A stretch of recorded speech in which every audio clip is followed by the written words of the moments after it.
who is not a member of RSS support RSS and their sister organizations in a way to contribute to nation building and society development goals with an objective of making India a developed, modern and self-sufficient country. So the second part I have already answered. There are 5 options. You can be a direct member of Sangha. You can work in many allied activities.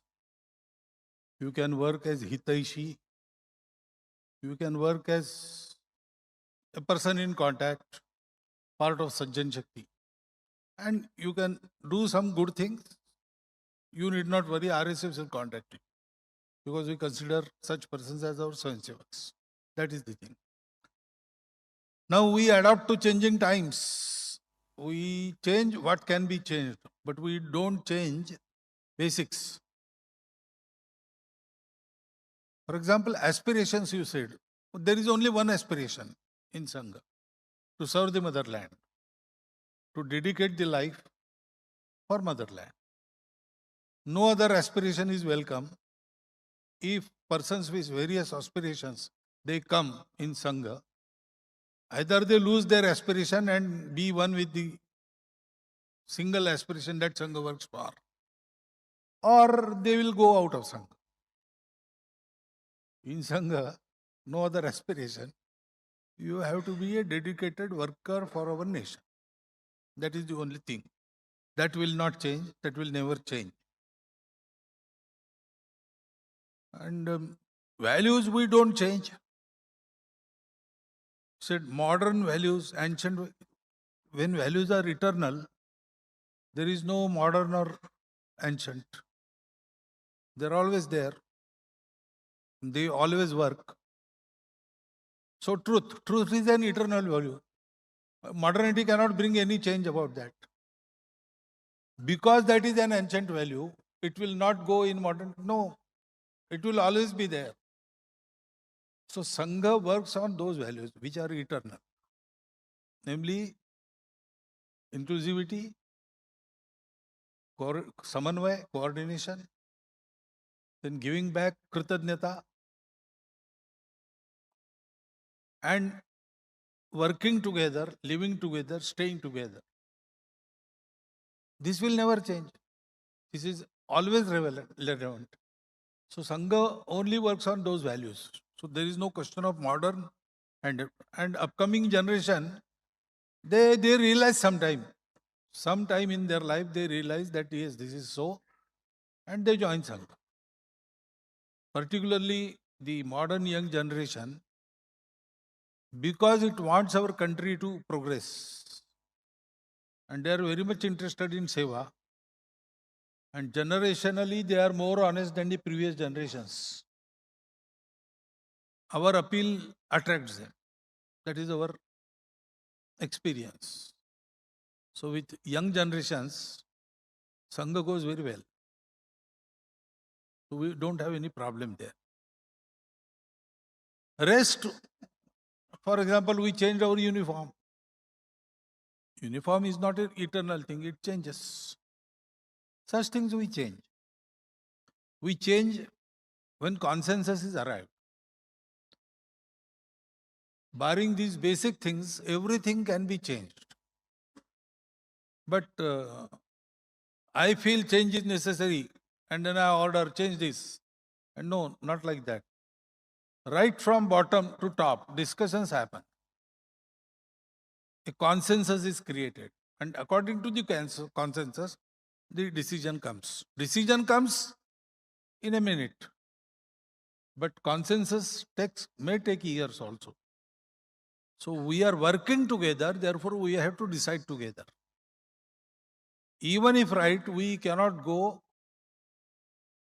behind one lead only. So everybody must be convinced that it is right, because then working on that thing, that change has to be done by everybody. So everybody has to be taken in. So that is the process.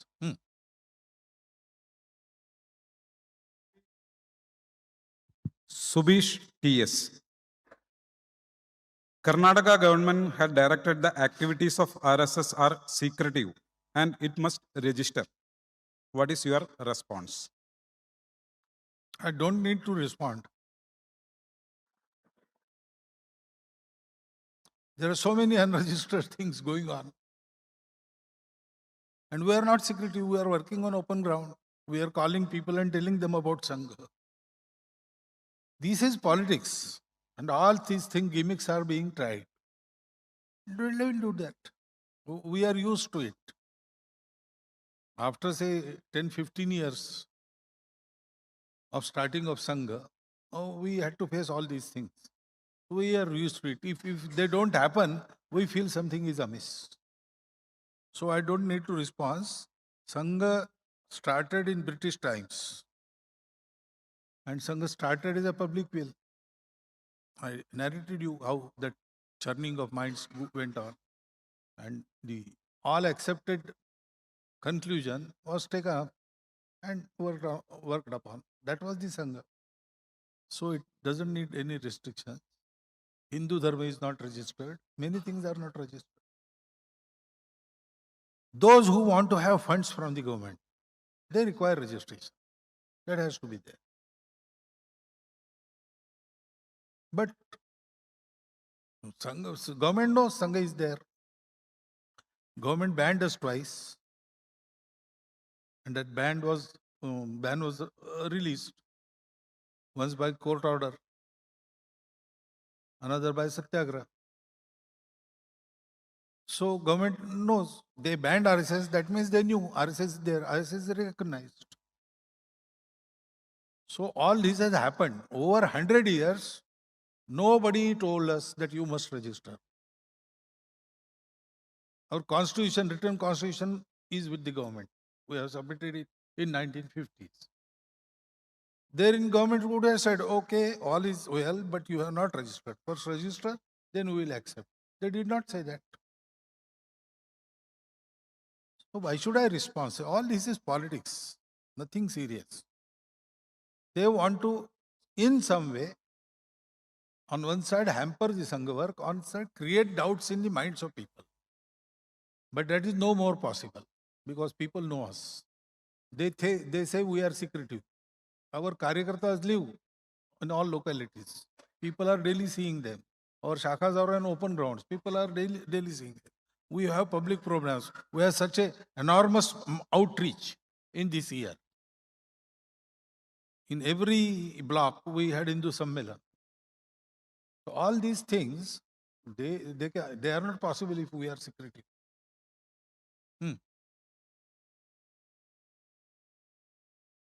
Dr. Amita Sharif. My perception on RSS changed significantly after the visit of Sri Dattatreya Hosabalaji to our house. Also, I was deeply inspired towards the ideals of RSS through Sri Bharat Kumar, who was my patient. My question is, there are many Muslims in this country who genuinely love India, believe in nationalism, and wish to contribute positively to society and nation building.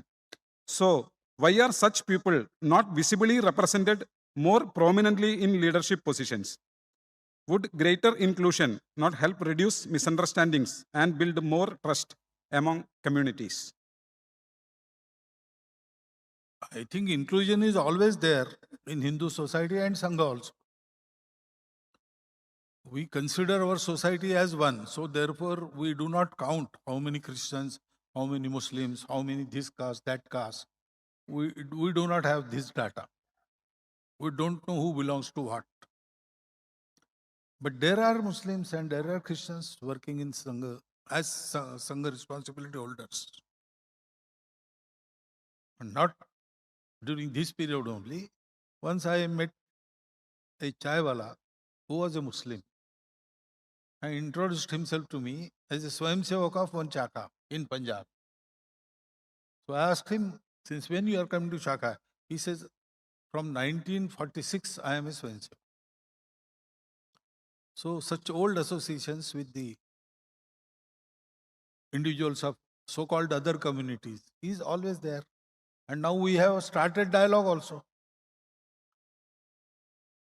The difficulty is persons do not feel free to do this because there is a sort of social boycott. if people know, then they should not go to Sangha. That effort is made. And to resist that requires some courage. Everybody has courage, but it is very difficult to oppose this society and go to. But some people do that. So, inclusivity is there. Outreach, we have to increase, we will do it. And more people are getting convinced and coming. So, in the last 2-3 years, we had extensive dialogue with Muslim communities in various places. In 3 or 4 places, I myself was present. So in Delhi, in Lucknow, in Mumbai, we had such interactions and I was present there. So this is going on. Slowly it will happen. Just I said, because we are not alike, we are not one. That type of thought was dominant in public mind. And deliberate efforts are going on to keep that separateness alive. That is also one of the difficulties. But slowly all these difficulties will be overcome. And then day will come when there will be no exclusivity in our society. Inclusivity and representation in the proportion of the activity going on will happen.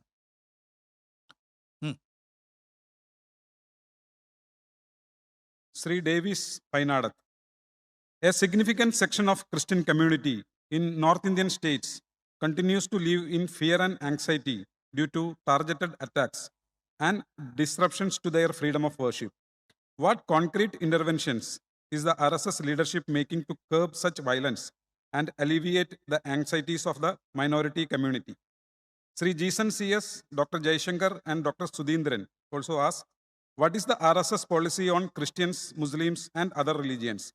Why don't people in other religions participate and express themselves in RSS?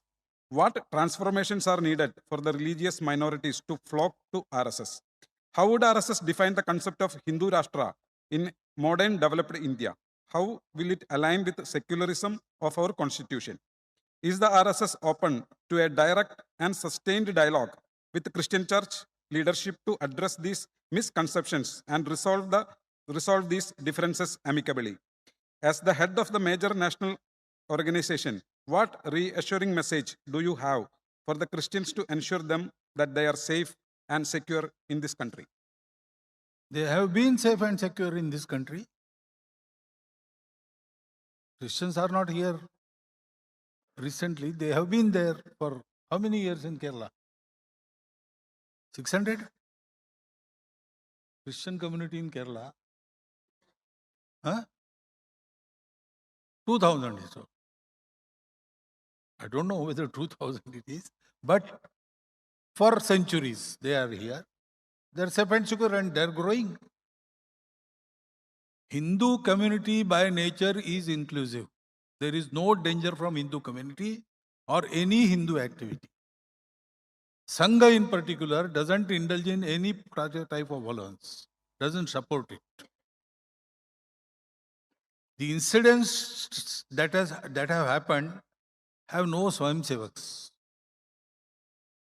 And if, as an exception, there are Swayamsevaks, we will never support them in such things. We do not encourage this type of behavior. But if someone goes and tries to convert people, conversion on my own volition, that is okay in Hindus. If some Hindus feel that traditionally whatever I have got doesn't fulfill my spiritual expectation, so I have to take some other path, and this path is good for me. If he gets converted, we don't have any objection. That happens. But if there is lure, force, and this happens, or when going there, they tell you Hindu gods are not good, your tradition is not good, your ancestors were fools. This type happens. There is reaction. Even in such situations, we tell our Swayamsevaks, don't take law in your hand. Complain to the proper authority and expect them to act. But all people are not swayamsevaks. So these incidents happen. They should not happen. Unfortunate it is. But there is also some provocation. You have to see both sides. This should not happen. This should not be provocated also. So inquiry was made in some incidents and it was found that Sangha name was implicated in that. Sangha was not there in that. Because we say we organize the Hindu society, that doesn't mean we are anti-Muslim or anti-Christians.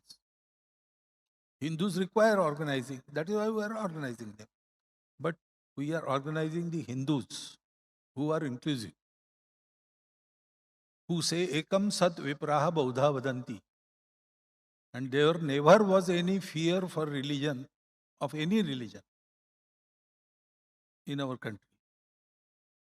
See, Jews were persecuted all over the world. The only country that did not do it is Bharat. So Christians and Muslims have been living together with the Hindu society for last so many centuries. And they are growing. There was never fear. Now these turbulent incidences that happen, that should not. But for that, we have to prepare this society by educating them. Even if provocation is there, you have to act with restraint. That both sides should say. So what I advise is, start dialogue from your side also. Approach the Sangha Karyakartas. They will gladly accept your invitation. They will come to you. They will ask you to come. Actually, in Kerala, it has started. Manmohan ji had come.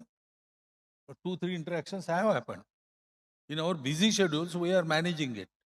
At present time, we are not taking it deeper. We are first preparing the top leadership. So, gradually it will percolate down. So, we want to have this dialogue and we are at it. We will progress in it. And what else you have asked? Concept of Hindu Rashtra, I have just explained to you. Hindu word doesn't mean religion or any particular type. Hindu means our common cultural identity. It is associated with Bharat, and therefore in our constitution, if you read the preamble, if you read the guiding principles, if you read the citizens' rights and citizen duties, you will find that it is there because this is a Hindu country. So, secular tradition, always, man is never secular. Man has some religion, or he says, I am a communist, I don't, okay, atheist. That is also sort of religion. So man cannot be, but the state has to be secular. That is our tradition. Since time immemorial, there were many ways of worship, many styles of living, but all states in Bharat were traditionally equal to all type of citizens. This secular thing came from West. In Bharatiya context, actually, that word is not applicable because we have always been secular. We don't consider who does what, who worships whom. Ekam sad vipraha baudha vadanti. Jaki rahe bhavana jaisi prabhu murat tin dekhi taisi. On the basis of this, no discrimination is allowed. So, we have to teach this to our society. And it is in perfect alignment with the Constitution. Even Supreme Court has said that. Hindutva is not a restricted subject or something. It is the living tradition of Bharat, which is very inclusive. That Supreme Court has said. And we are open to dialogue. We want that dialogue to happen and we are trying for that. So nobody need worry. If at all RSS decides that we will be always against the minorities, what do you think Hindu society will do? It will reject RSS. To be in Hindu society is guarantee of your safety. That is my claim. Hindu society never accept extremism, never accept this type of discrimination. So don't worry about that. If you are in Hindustan, you are safe. You will be safe. These troubles in such a large society, especially without a sense of civic discipline, etc., and so much efforts are going on that we should quarrel in between. So there are fake narratives and fake things, all that's happening. Some incidents occur that they do not denote the character of the society or character of Sangha. Sangha is against all this. Hindu society is against all this. If Sangha goes on that path, Hindu society will reject Sangha. I know that. Sri Hemant Krishnan VP. There is a persistent narrative among critics that the RSS and its core ideology failed to speak up or actively respond to the issues faced by Dalit and backward communities. To bridge trust deficit, what definitive ideological or structural shifts can we expect to see to ensure true inclusivity? Sri C.R. Surendranathan. How we will address the issue of Hindu society divided caste-wise, language-wise, and regional-wise, and prevent national identity become weaker than these divisive identities. Dr. Vinod Govind and Mr. Manoj P.S. Instead of reservation for job, is it not desirable to give them better coaching at the end of the education to avoid many of the talented, hardworking people to go elsewhere in search of jobs, creating brain drain? So narrative is there, but facts are something different. Dr. Ambedkar had once come in Sangha Shibir and had once on his own had gone to a Shakha in Karad. When he came to Sangha Shibir in Pune, Dr. Edgwar was alive. He was in that work. So Dr. Edgwar took him to lunch. With all the Shiksharthis, he had lunch. And he asked Shiksharthis, to which caste, who belongs? But in Sangha, we don't regard the caste. So he didn't get the answer. So Dr. Hedgewar said, he asked, how many of you are Asprishas, untouchables? Nobody answered because everybody was touching everybody. So Dr. Hedgewar told to Dr. Ambedkar, if you want to count, you take the name of the caste. And Dr. Hedgewar found that there are so many scheduled castes in that Shibir.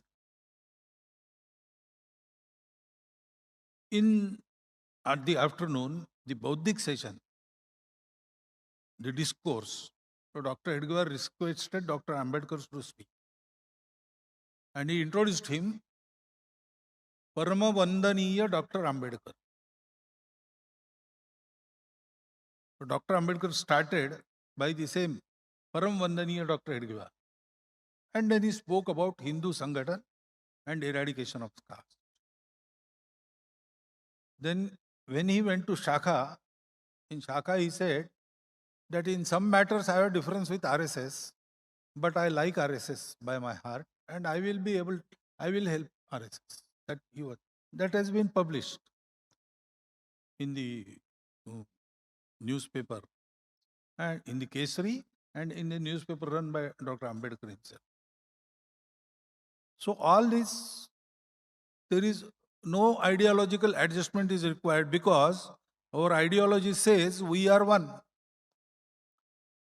And our third Sarsanghchalak Dr. Devras in a lecture in Pune, he publicly declared that everything that causes discrimination should go out lock, stock and barrel. If one comes inside Sangha and sees, he will see here that eradication is happening because we do not discuss about caste. We discuss about all are one, we are Hindus. If we say eradicate the caste, then each time we say eradicate the caste, we remember the caste. So instead of that, we have put up a longer line. Oh, okay, castes are there, languages are there, regions are there, provinces are there, different worships are there, all this is there. But we have to think, we are all one, we are Hindus. We need not think who belongs to what religion, what caste, etc., etc. That is the type of methodology we have. And therefore, we easily conquer all these differences in Sangha. And then our Swayamsevaks, they try to bring these values in their individual behavior as well as their families. And that is a difficult task, to convince the families. Old persons are there. They are very particular about the traditions. One of our Vibhag Karyava, his mother for 30 years, he didn't support him in this. So whenever a Karyakarta came with him, he used to dine with himself outside in the veranda and then wash all pottery with. He himself used to, because mother refused. Before dying 3 years, she said, okay, I am convinced. And then she fed everybody, etc. But it took 30 years for that change to happen. But we have to do it. Only lip service is not of any use. If we say we are one, we have to live like that. We have to lead the society by our example. So that effort always goes on. And people who visit Sangha families, people who come to Sangha programs, people who visit Sangha Karyakarta Shakas, they have this experience. So Sangha is working in that direction. Sangha is inclusive.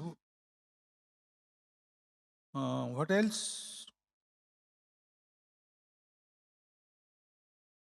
Sangha says that because there is history of this discrimination,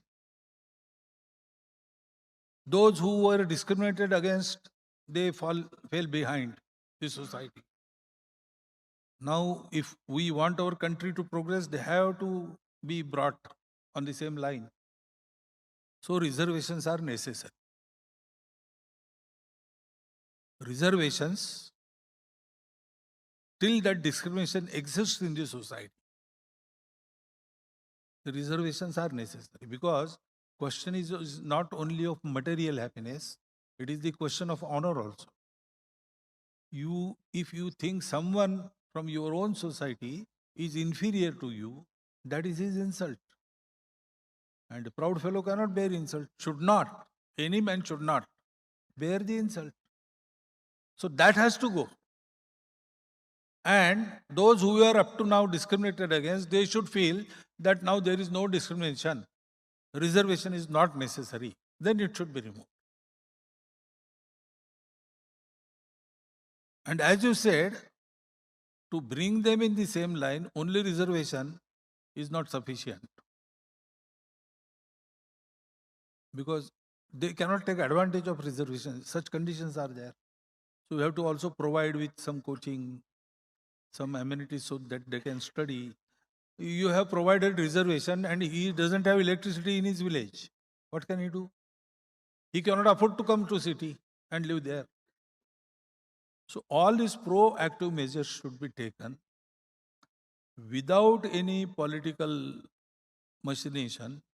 The policy should be executed so that the need for reservations goes away. Reservation is a crutch.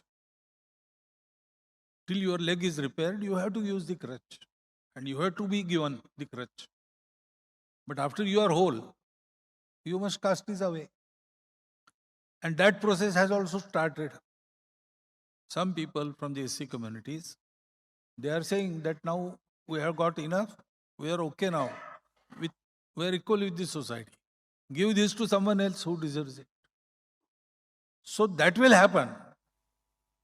Don't think that when I say that reservation should continue till those who require reservations say it is required, it doesn't mean that they will always say that we require it. Just put faith in our society. Someday they are going to say, okay, sir, enough. We don't want it now. The chairman of Dalit Industrial Corporation, Mr. Milind Kamble, he has expressed that desire. We were takers up to now we have to be givers. He has publicly started saying this. That process is also happening. So let us hope from our heartfelt honesty and love for our society, this curse of discrimination will be able to eradicate in near future. The only thing that we find is successful is to say that we are one. Who we are, caste-wise, region-wise, don't say it. We are all Hindus. We are all sons of Bharat Mata. With that positive line, we start in Sangha work, so it happens in Sangha. Sri Kiran Vishwanathan, Sri KG Vishwanathan. What should we do to protect Sanatan Dharma? How can we unite and discipline Hindu society? In an economically stronger Bharat, what aspects of Indian ancient wisdom, moral and cultural values should accompany our growth? Are Hindu religious and cultural and social institutions effectively communicating Hindu Dharma with the younger generation in a language and manner that they can relate? Srimati Mini Sajit, how can we train children against adharma while educating about Dharma? Dr. Manon Ravi, what steps can we take to encourage the younger generations to study Bhagavad Gita and its relevance in modern life? What is your thought on recognizing the cow as Indian national animal? To protect Dharma, you have to live it. Acharah prabhavo dharma. Dharma lies in acharan. So first we have to understand what Dharma is. Srimad Bhagwat says, Dharma stands on 4 legs. Satya, Karuna, Shuchita, Tapas. Srimad Bhagwat doesn't say that particular worship is Dharma, or eating this is Dharma, eating that is adharma. They simply state Satya, Karuna, Shuchita, Tapas. Are these 4 components included on our day-to-day behavior, on individual level, family level, social level? We have to be example of this. First thing is this. Secondly, there are aggressions. There are wicked people and they keep on doing this. So we have to come together. When we become strong, organizing society, strengthen the society. So if we are strong, all these things will stop. So we have to be strong first, but we have to live the dharma we advocate. So we are there if there is some fight, but we are not there when we have to live the dharma. Bigger lacuna is that. So first we'll start by living our dharma. That we should do. If we do that, and a continuous dialogue goes on in the family, the samskars of the young generation are taken care of. Nowadays, there is no dialogue between the young generation and elderly people. And the family elders do not behave in an exemplary way. Both problems are there. So on both fronts, we have to repair things. Our Kutumba Prabodhan, one of the Pancha Parivartan items is Kutumba Prabodhan, weekly meeting of the family. In one household, how many people are there? They should come together on the appointed day in a week, at appointed time. And they should have, according to their Shraddha, bhajan. Then, They should have home prepared meal, dinner. And then they should sit for 4 hours, 3 hours, and they should chit chat. What my family is, what my family tradition is, what are the good things which come by tradition of my family. Have I adapted them? If there are any untoward influences playing in our family, how to eradicate them? Just discuss, don't dictate. Some consensus is reached, that should be implemented. Second topic is, we are Bharatiyas. What is Bharat? How large it is? What are its mountains? What are its rivers? Who are the great men? We have an Ekatmata Stotra in Sangha, wherein we daily recite all these things. It is actually Bharata Bhakti Stotra. So, this information should be given. What are our traditions? What is contemporarily suitable? What should be changed? What tradition we live in our family, tradition of our country? All this, again, consensus and implement. And third thing, I earn for myself and my family daily. I will do something for earning for myself and my family. I spend time for myself and my family. Because my identity includes my family identity. In the similar way, our nation is our identity. So, how much time I am devoting daily for its work and how much money I am spending for its work, that should be discussed. Even a boy of 10 years can do something.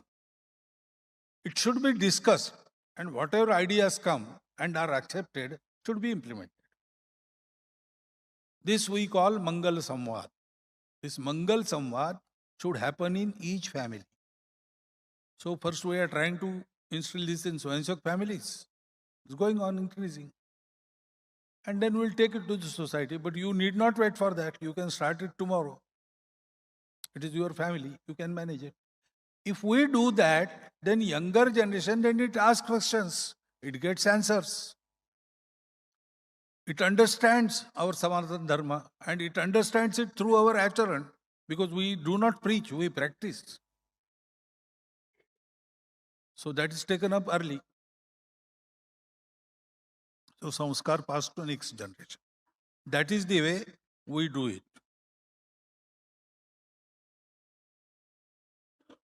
Economically stronger Bharat, what aspects? I think I have already answered the ancient wisdom, moral and cultural values. The inclusivity, kritadnyata, samanvay, matruvat paradareshu paradravyeshu loshtavat atmavat sarvabhuteshu yah pashyati sa pandita. To see motherhood in women, not their beauty. That is not a priority.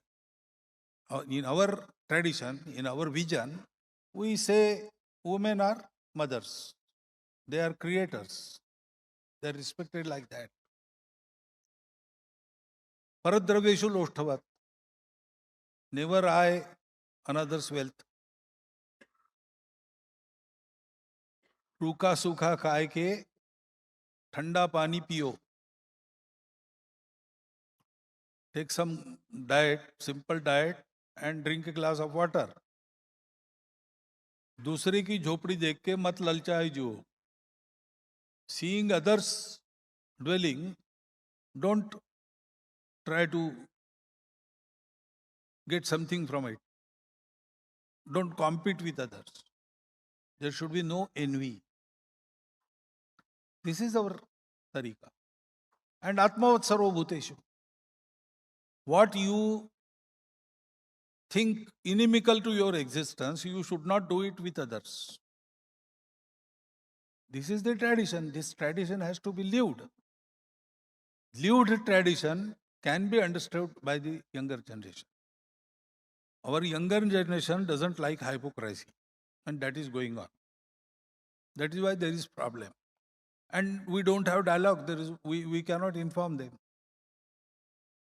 So this Mangal Samvad should go on, through which this talk between parents and children will again restart. That has stopped. Everybody has mobile. Everybody comes tired from their offices and schools. After having some grub, they will just take their mobile and for hours they will go on doing this. They don't talk. Even if some outsider comes to visit, oh, okay, come on, sit. Tea without sugar. It goes on like this. So that samvad has stopped. We have to take ourselves a little away from the technology and apply ourselves to humanity. That is the essence. When we do that, all these things will happen. Okay, I answered everything. Cow. Cow is respected as Gau Mata in Bharat, not due to any declaration. Is there anything in history? Some king declared cow as Gau Mata? No. If government says this is our national animal, okay, we will support it. But actually, all animals in our nation are national animals. Is it not? You see, Chanakya has described the components of nation. Main is Janapadavati Bhumi. And what is this Janapad? Janapad is this society with common values and with a common goal. Our goal is to give Dharma to Bharat, to the world. Our goal is to attain that perfection, that ultimate goal, and serve with your life. Anywhere you go and ask, how should your life be? Even an illiterate person will say, if possible, I have to meet God. And to do so, I have to live with seva, service, and paropkar. Everybody. Manyata is that. They may not do it. They may go reverse way. But if you, for example, if you ask any elderly person, will you ask your son to take the liquor, sharab, wine? He may be a drunkard, but he will say, no, I will not tell my son to.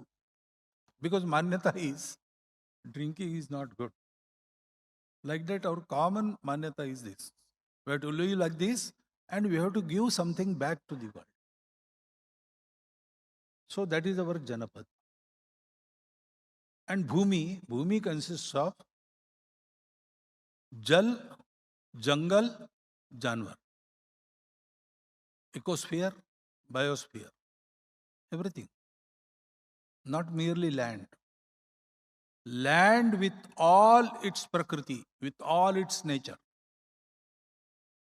So everything is national. Our trees are national, our animals are national. But okay, somebody says that if that comes, then many things will be automatic. Okay, if government does that, we don't object. But we don't apply ourselves to this. Instead, we say, we apply ourselves to go Samvardhan. So we educate the society about how to rear a cow, how to raise a cow, what benefits we get from it, what is the economic importance, what is the use of cow urine, cow dung. There are so many researches going on and so many new things coming. Right from providing employment to increasing the incomes, many things can be done through cow. So our Gatividhi applies itself to that. But if that happens, we don't oppose. But we don't fight for that. Because no government has shaped our culture. As I said, the well-meaning Rishi Munis, they have shaped our culture. They have put their own example. They are taught by example. We have to remember that and we have to do the same thing. Sri C. Gobinathan, Sri Jairaj Mitra.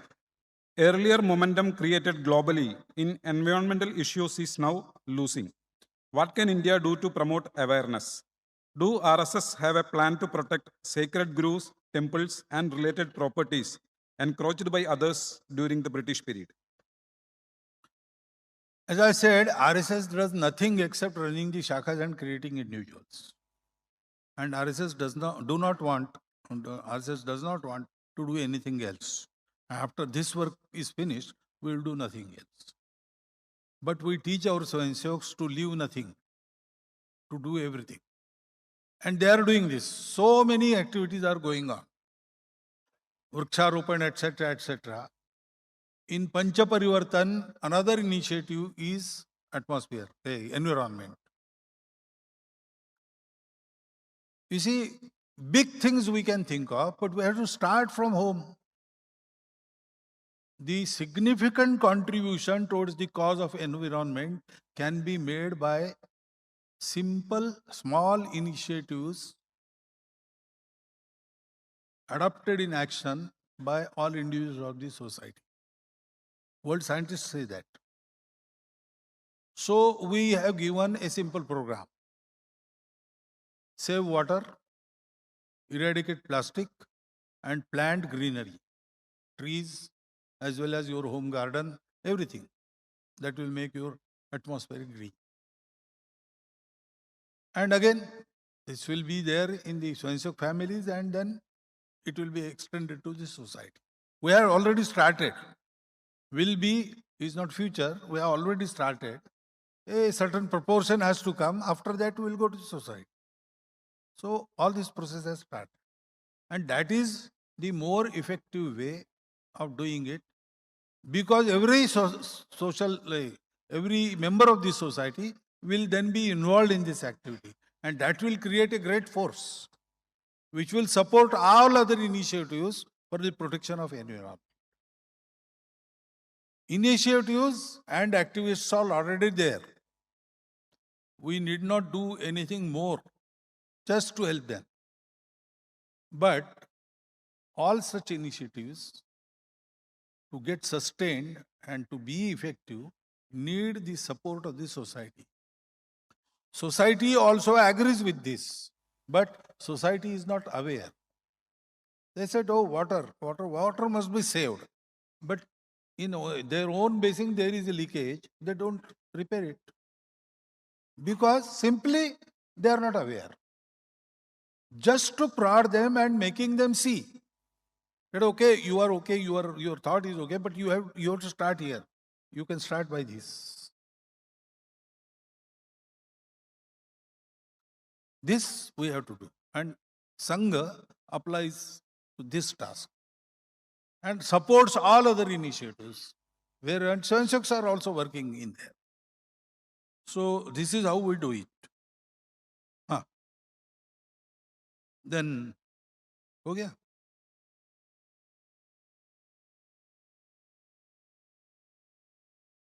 Younger generations to Bhagavad Gita.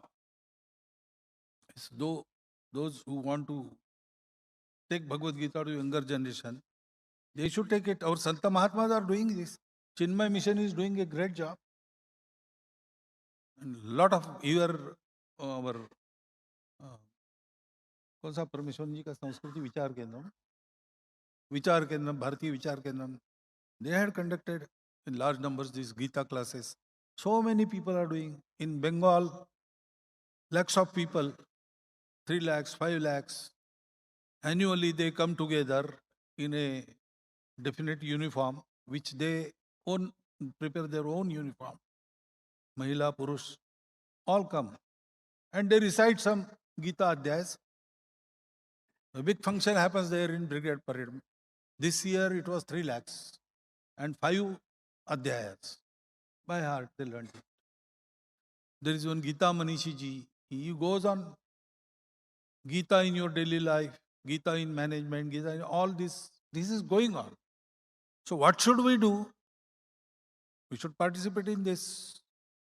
You can start your own Gita class. That is also a service to the society. So what can we do? We have to start from ourselves. Then it will happen. And there are many scriptures in our traditional knowledge, not only Gita, Chaturvedaha, Puranani, Sarvopanishadas Ramayanam, Bharatam cha, Gita, Saddarshanani cha, all the darshanas, Jainagamaha, Tripitakaha, Guru Grantha, Sri Guru Grantha Sahib, Satangira, all the saints' vachanas. Esha Jnana Nidhi Shrestha Shraddheyo Hridhi Sarvada. This is our Jnana Nidhi. We have to hold it in our hearts with Shraddha. That is what we say in our Ekatmata Stotram daily in the morning. We have to do that. Okay? Question number 8. Srimati Sarida Malapadan and Srimati Kirtana Gopal.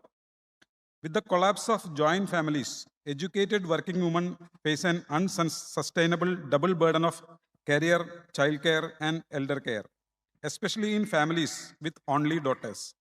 To achieve true national progress, how can we structurally shift family care into state-supported public infrastructure? How can we encourage women education even after their marriage? To achieve true national progress, how can we structurally shift family care into state-supported public infrastructure? The true national progress will never come through only the state. So, shifting our responsibilities to state never will lead to progress. This is our society's responsibility. State comes and goes. State comes and goes. Sometimes we were ruled by one king, then we were ruled by many kings, then we were ruled by foreigners. All this changed. And now we are in democracy. But there and here also, society is there. The society has thrived continuously under all these conditions. And society is taken. So, this is exclusively the job of society. This model of state-centric life is a Western model. It doesn't suit to our inspirations, aspirations, and our swabhav. Many things we are doing through social endeavors. Whole of education was samajadharit. Whole of healthcare was samajadharit. That provides real independence for individuals also. If we transfer this to state, you become slaves of state. And state is always changing. King will change, representatives will change, governments will change. With the whim of changed people, changed governments, we have to change everything. This cannot happen. So, this is a social job and we have to do it. How can we do? Joint families have collapsed. Families have not collapsed. Living together is not possible. Family is not a structure, it is a feeling. So many families, they come together annually for something. In Bihar, there is a Chhat Puja, Surya Shashti festival. Anywhere, a member of a family may be living anywhere in the world. On that day, he comes there and they get together. That bond is important. So, mingle as much as you can, even if you have to live separately. At least once a year. Come together. Let the children play together and get introduced. Otherwise, in today's 2x2 family day, father, mother, brother, sister, uncle, auntie, nothing else. We have so many words, so many relations. चाचा, मामा, क्या क्या है? मलयालम में कुछ होगा ऐसी. So in every language, we have some 30 words for such relations. Let the children come and know each other. All these things we can do. We can have some common festival in all the households of our family, living separately. One festival we can come together and celebrate. Sometimes in holidays, just without any occasion, we should come together. So next generation knows our relations. Start frequently meeting, and this tradition, this bond is carried over generations. So because living together is hampered, it is difficult to bring it back now. May happen in future, may not happen. But bond can be preserved. That bond has to be preserved. That will preserve the family atmosphere.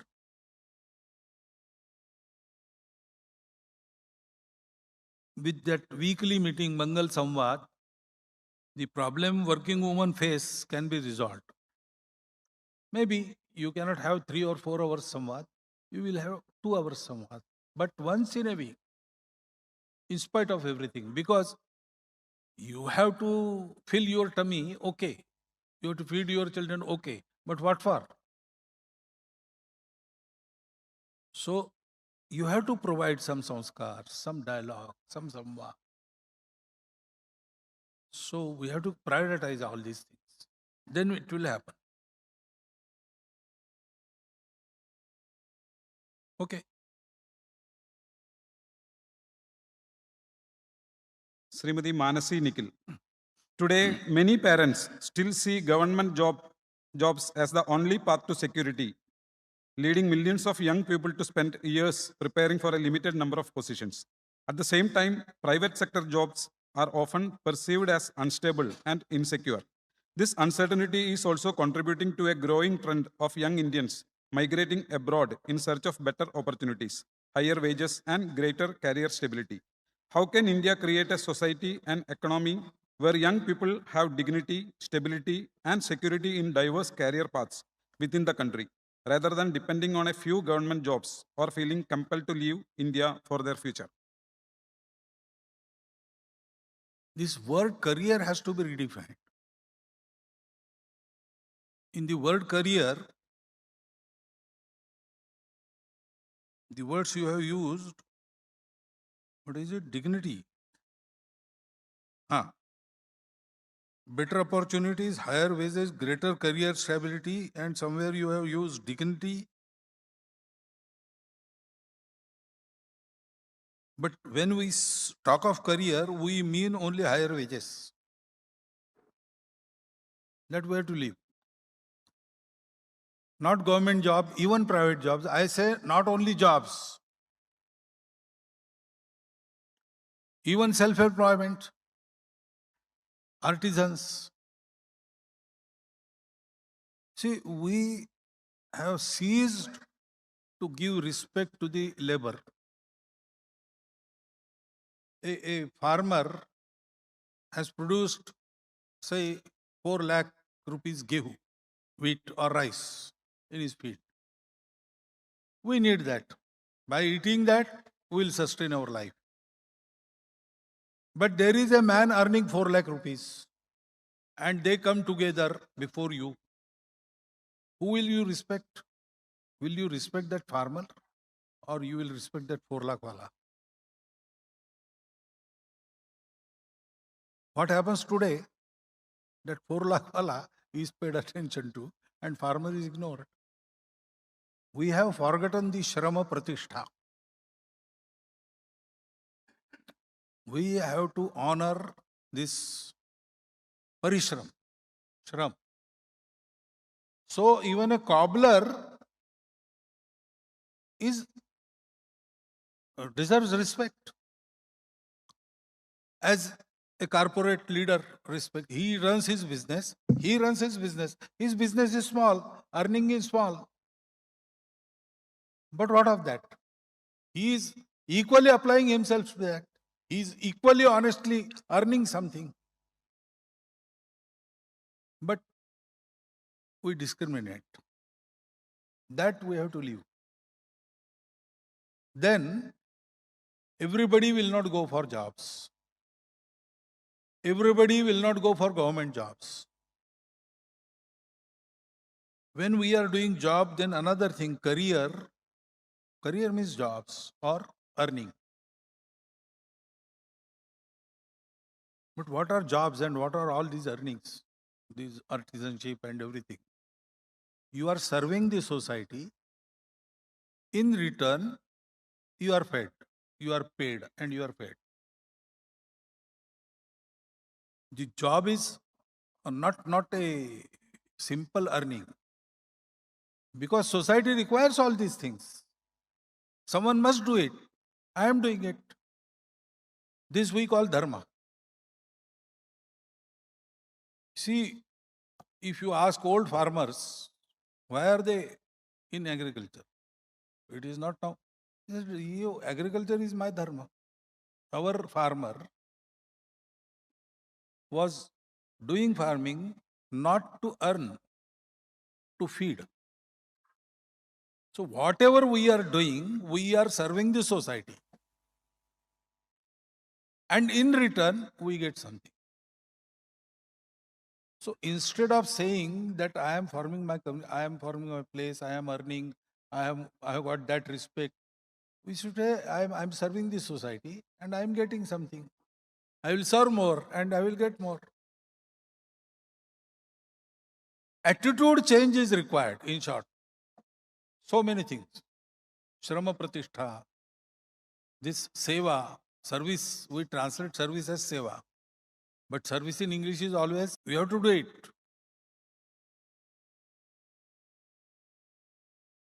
That which you should do, you must do. That which you should not do, must not do. You must not do. Kartavyam hi kartavyam, pranaih kantagatairapi. Akartavyam na kartavyam, pranaih kantagatairapi. That attitude has to be there, then it will, otherwise, no society can provide jobs to every aspirant. Only 30% jobs are there, including government jobs. Others have to work by their hands and earn.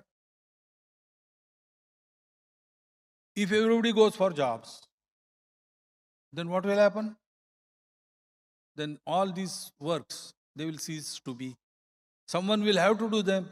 So foreigners will come and they will replace us. That is happening. So that attitude change is required, then all the schemes to increase employment will be successful. There should be district-wise planning of giving employment. What jobs will be, particularly can be feasible in that district, which can give employment there. Sufficient earning, respect, and you need not go far away. So security automatically comes there. If you are in a family, you are secure. Even if you are out of job, there is sustenance for you in family. So district-wise planning of employing, giving equal respect to all so that people will not hanker after government jobs only. They will go for private job also and they will go work by hand also. All these things together with attitude change will change the employment picture of our country. That has to be done. Professor A.C.K. Nambiar, Brigadier N.A. Subramaniam, Sri M.K. Pradeep. Do RSS have any plan to free temples? In a view of resolution passed by RSS as early as in 1959, from state controls vigorously, since there are favorable government at center and many major states. What is the action being contemplated? As I told you, Sangha has no plan for these things. Sangha only runs shakhas, swayansevakas, but swayansevakas do have plans. So Vishwa Hindu Parishad and Hindu Dharma Acharya Sabha, they are together trying to get these mandirs from other hands to bhaktas' hands. Mandir should be run by bhaktas and expenditure of mandir should be made for the Bhagwan and bhaktas. They have to be managed properly for that. So there has to be a central body consisting of acharyas of different different modes of worships and different Devi Devata pujas. And there should also be the respectable citizens along with them. And there should be provincial bodies, then district bodies, then local bodies. The topmost all India body will guide. State body will take that guidance to district and see that they execute it. And district bodies will control the local bodies. That type of model they are thinking of, and they are trying to do it. So slowly they are, one step each time they are going further. Because even in legal cases, court may be ready for this handing over. But one frequent question comes from court. To whom? So that answer has to be provided with the Hindu society, and Vishwa Hindu Parishad and Acharyas have been trying with that. We will help them wherever the help is necessary and whatever help is necessary, we will provide them. But as Sangha, we don't have a plan. We help the plan of Vishwa Hindu Parishad and Acharya Sabha. Sri Vibin TS, if AI and automation eliminates millions of jobs, what role does the RSS envision for preserving dignity, purpose, and social cohesion in our society? Girish Nair, how should India balance rapid technological advancement with need to protect jobs and upskill our massive young workforce? This requires some specialist to answer this technical first question. And also, the world has just started studying all these phenomena and becoming aware of the benefits and dangers alike. So world is thinking about what to do. What I feel is, technology is going to come, you cannot oppose. And you have to take technology in because there is competition in modern world. We envision a world with cooperation, but now we have to go through the competition. So technology has to be adopted, but while adopting it, we have to adapt it to local conditions, one thing. Secondly, we have to bring that technology in the ambit of ecology, economy, and ethics. So it becomes humane. So job loss, what will happen to those who lose their job? What is arrangement for them? How to minimize that job loss? All these things come under this purview: economy, ecology, and ethics. And we should be master of technology. Technology should never run us. I read a novel long back in 80s titled 3034. That is common era, 3034. So the idea is there is a gold mine and 3034 everything is automated. There are, on that vast mine, there are only 3 workers. They are supervising everything. And electricity goes out.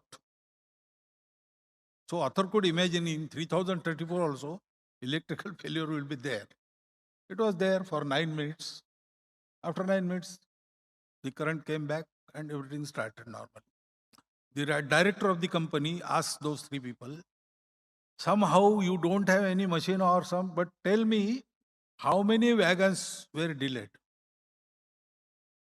Wagons are pulled up. So they say, how can we tell? We don't have any machine to calculate. But one of them says, oh, I can tell you, 3 wagons per minute.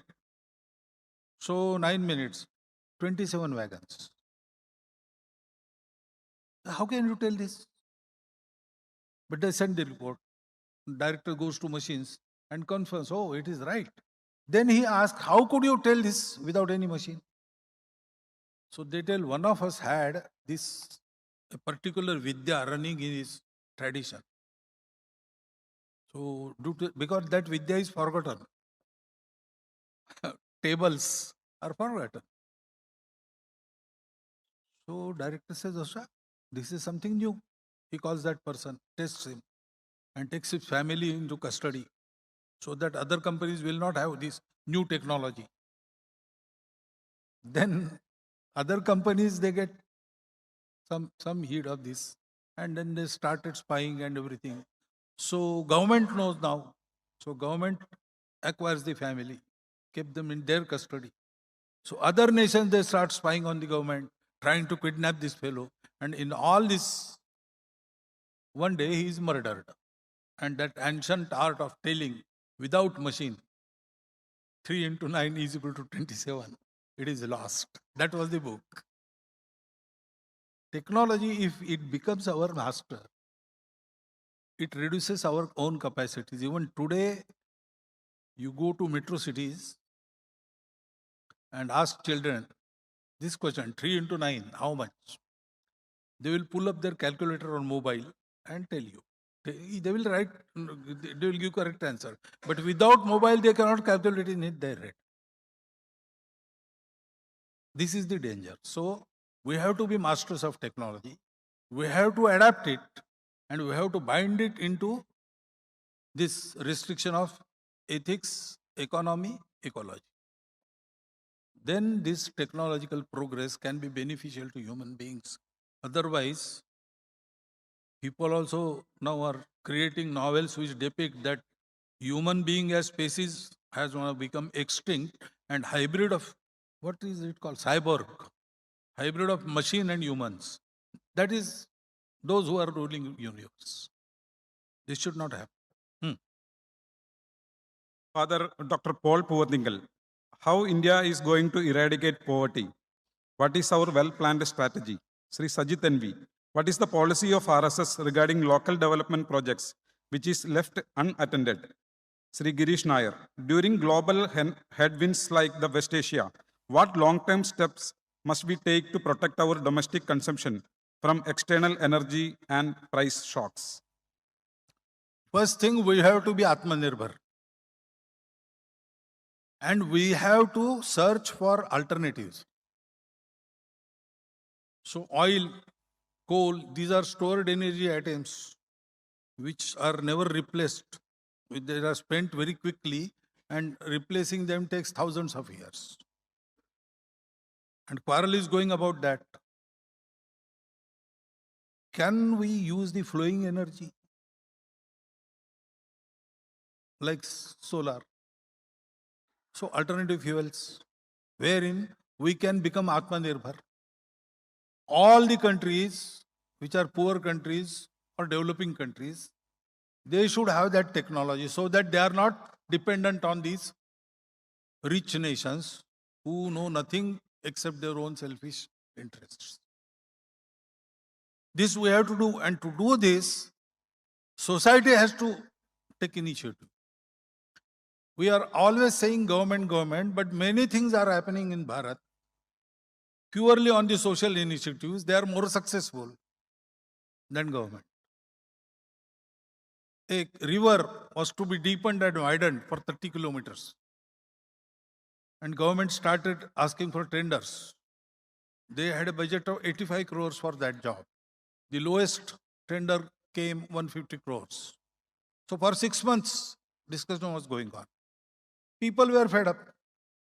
They created a committee of the city, district center.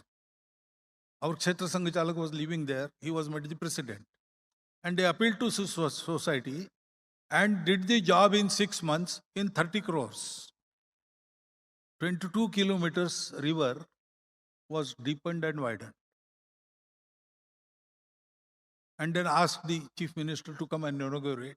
He asked, how much did you spend? 30 crores, 6 months. Not 85, not 150 crores. Such things are happening. We don't know all the details, but there are so many things happening. People nowadays have left waiting for the government. They take their own initiative. And many things we can cure as a society without any government help. So, that social initiative must be there. We should create all the facilities like this.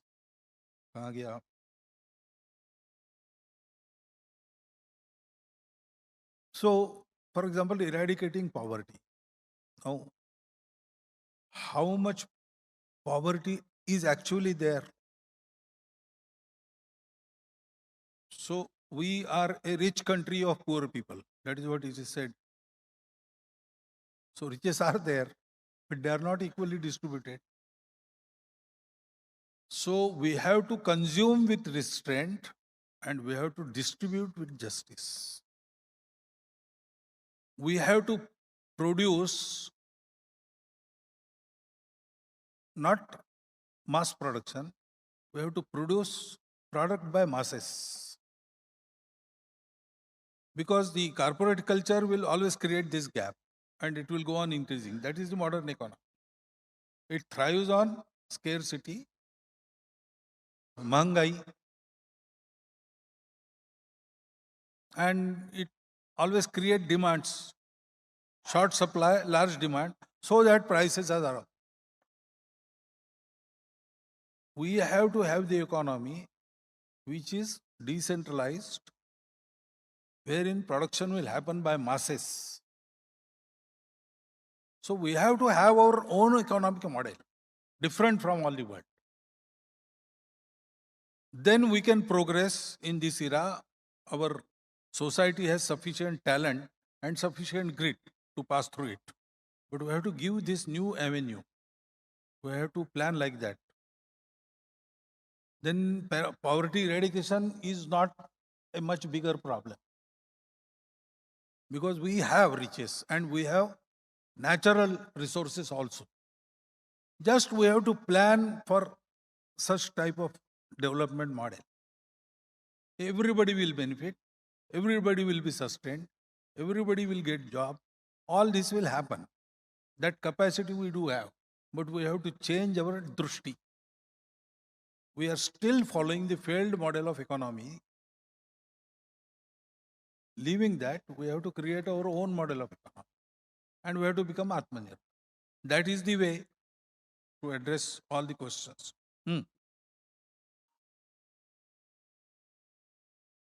This is the second last question, question number 14.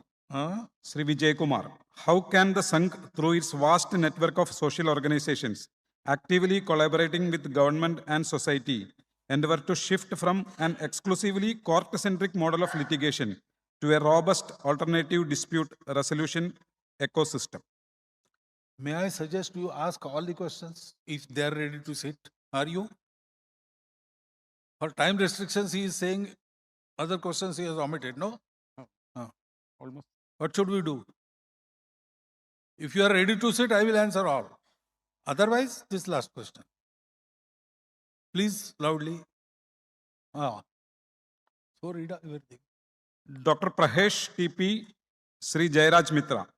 What scholarly, educational and knowledge dissemination initiatives can we develop to situate eminent gurus like Sri Chattambi Swamigal, Sri Narayana Guru, Sri Vagbhadananda Guru within a wider Indian intellectual discourse and make their contribution accessible to the nation as a whole? Is it not necessary to teach the real history of India instead of that of Britain, France or Dutch as well as Mughal dynasty? Ajiraj CA, what practical steps would you suggest educational institution take to develop character, leadership and social responsibility among students? Girish Nair, how can we prevent the divide in urban and rural education by national education policy? How community-led initiatives help shift the societal mindset from chasing degrees to valuing vocational skills? So, this new education policy has tried a few things, and as it will progress and bring some change, other things will also come. Regarding our history, they are rewriting syllabuses. True history, right history, not the history of convenience. Even if it goes against the ideology of those who are sitting in chair now, if it is true, it has to be included. Like that, history rewriting is going on. Syllabus is also being rewritten. It will come, I think, in this session up to 12 class, the rewritten books they are going to issue. I think so. I don't know definitely. But writing is going on. One thing. So that will bring, but don't leave it entirely to the education policy. Why? We can tell stories to our children. We can read about the Bharat Bharati Rashtrothan Prakash in Bangalore. They have series of small booklets about 600 and more great personalities from past as well as during the recent years. They have published. We can purchase that, we can read it, we can tell our children these stories, make them read these stories. We also have to try. We did not learn history entirely from the books in our childhood.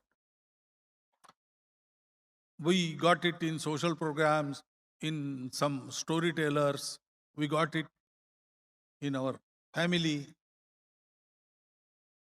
So all this has to be done. Society has to cooperate, then it will happen early. Otherwise, it will take long time and may not materialize fully. So, character, leadership, and social responsibility. First, you have to be example. Parents in the family and teachers in the schools. They have to live up to these qualities, and then they have to love the students, love their children, and train them, educate them. Then it will happen. Urban and rural education by national, you mean amenities. Rurally, amenities are not available. In urban areas, many good schools, etc. That is what you mean? Again, here also, PPP model will work best. So, partnership of private institutions as well as public. Especially in rural education, if the village pays attention to its school, they say it is government school, but it is not government school. It is school of that village. They have to pay attention. Then everything can happen. Teachers become regular. All the campus of that school becomes clean and everything. And even TV screens and all these modern amenities also can be made available. It has happened in many areas. So people have to pay attention. Private institutions have to give something for this. And educational policy should allow this to happen. If government does only job of facilitation, the picture can change within few years. That has to happen. That is what we think.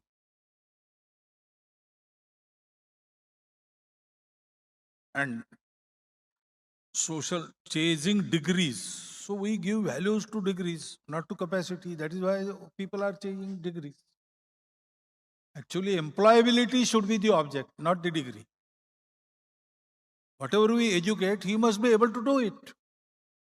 For that, he has to be taught by learned teachers also and experienced underhands also. I am a veterinary doctor.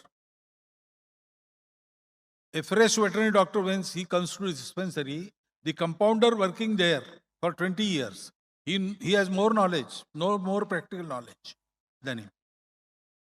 So they have to be trained under such hands also. And object should be not giving degrees, making a person employable. That focus has to be changed. New education policy says all this. How much it is implemented, I don't know. But this must be implemented, otherwise it will not change. Okay. How can the Sangh, through its vast network of social organizations, actively collaborating with government and society, endure to shift from an exclusively court-centric model of litigation to a robust alternate dispute resolution ecosystem? Sri Vijay Kumar. It is a topic of huge change, sir. Actually, the jurisprudence we have starts with disbelief in human beings. Unless proven guilty, one should be taken to be not guilty. That is the principle, but reverse happens. So every person is a potential criminal. You see a law syllabus, law books we read, it starts with that. That is not our jurisprudence. Our jurisprudence is based on faith in humanity. Someone will accuse you and you prove yourself guiltless. First, accuser has to provide proof for his accusation. That is not there. All these discrepancies have to be removed, first thing. Secondly, petty quarrels for material gains, that is our degradation. We who believe in dana, we fight with our own brother for estate. What for? That you have to do. And then, all with our organizational network, the initiatives we have taken, the Adhivakta Parishad, wherein Swayanshuk's work, organization of lawyers and judges. It takes court to villages. And 500 cases, 1,000 cases, they dispose in one day. They sit together, they have law in their hands, they know law. Villagers sit together, there are elder persons, etc. And lot of talking goes, convince each other. And issues are resolved then and there. In Chitrakoot, through Seva, they created an atmosphere in 500 villages where from no case goes to court.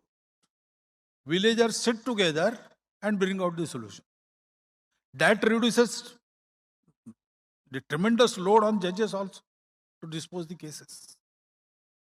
So this tendency to quarrel, tendency to policing, that has been introduced after we became slaves. We didn't have police, but there was no lawlessness. Now we have police, but lawlessness has increased. It became the news the day before, some 2-3 days before, I traveled by Shatabdi in Uttar Pradesh, and someone pelted a stone. Because I was sitting in that, it became a news. But it is a regular occurrence there. In a particular belt, it happens. So we have to have samskars like that. This together will improve. Till that, our organizations are doing their work. And Seva, through Seva also, they are teaching people to resolve disputes in their own. Don't go to court. Why are you spending money? 20 years, 30 years, and no result. That also happens. So public education and such initiatives will together do the trick. That is what I think. And it is going on. For this last question for this evening, Advocate Sugumaran. There is a decline in Hindu population, turning Hindus to a minority in states like Kerala, Assam, and West Bengal. What are our plans to address this? In Hindu society, there is a trend of not getting married or getting married very late or having only one child or having no child, which reduces the Hindu population. How do we address this? This question should not be asked to an unmarried man.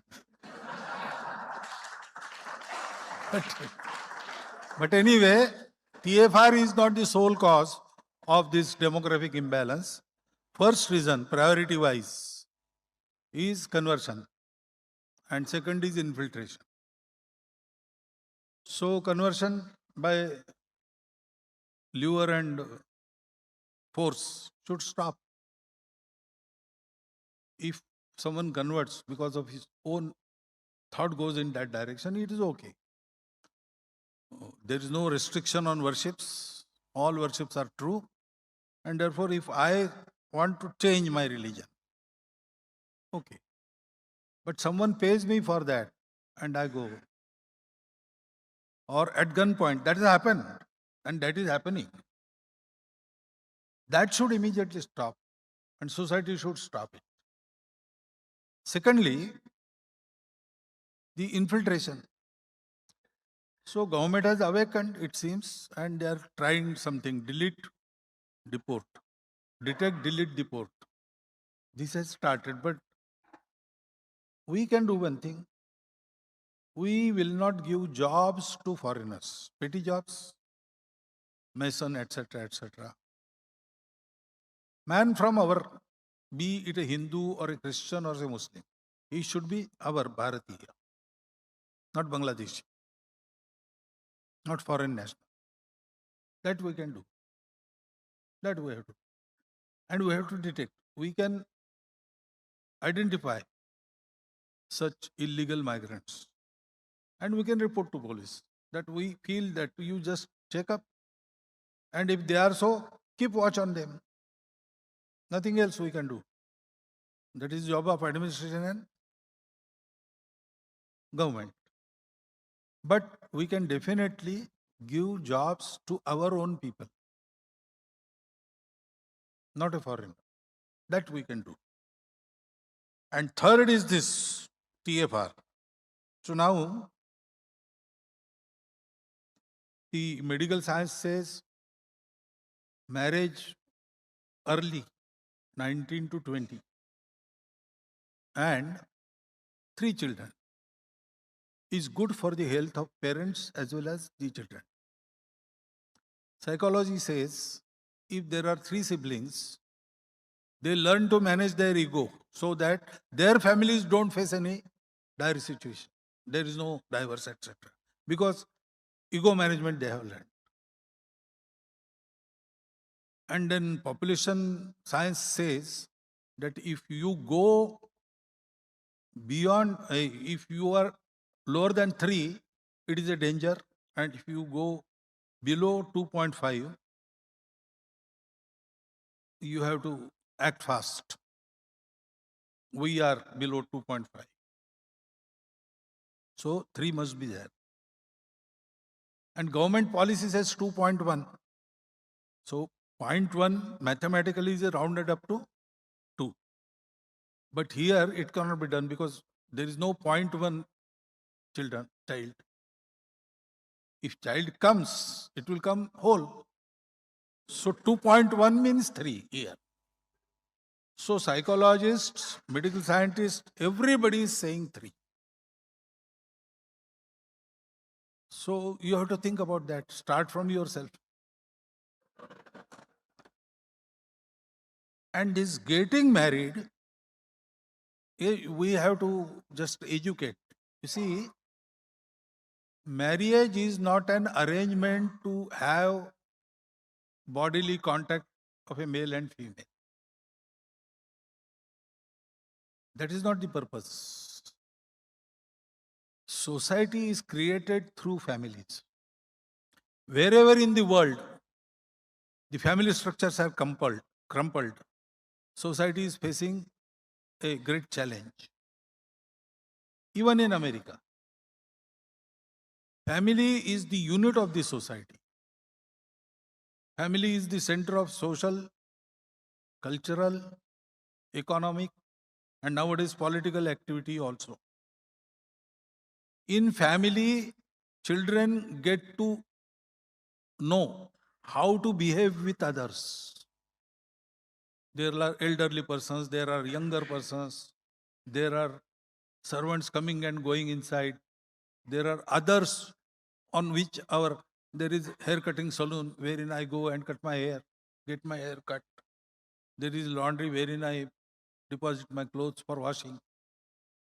All these relations and how to maintain them, how to behave so that they are maintained, that training goes on in family. To create that family, marriage is necessary. If you are now devoid of any material wish, you are 20 years of age and you don't want anything, bas virakta, then okay. If you don't marry, okay.